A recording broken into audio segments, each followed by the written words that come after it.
Ang Ginoo manaa kaninyo.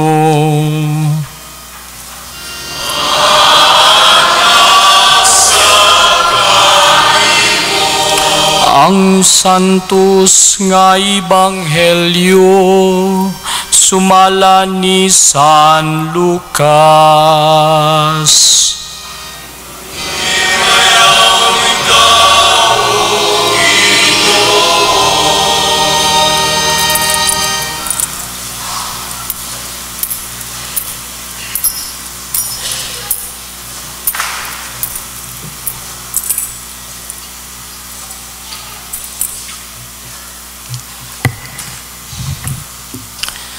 Busa midali siya pag-adto ug hikaplagan nila si Maria ug si Jose ug nakita nila ang bata nga naghigda sa pasungan.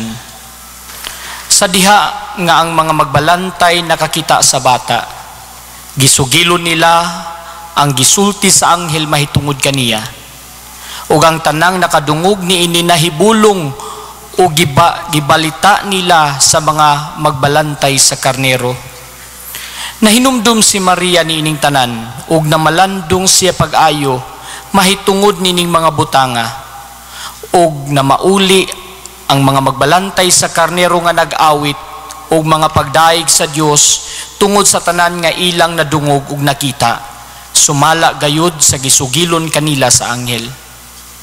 Sa pagka ikawalo ka adlaw nga mao nay ihimo sa seremonya sa pagtuli sa bata, ginganlan siya Jesus, ang ngalan nga gisulti sa anghel ngadto kang Maria, sa wala pay panamkon ang bata.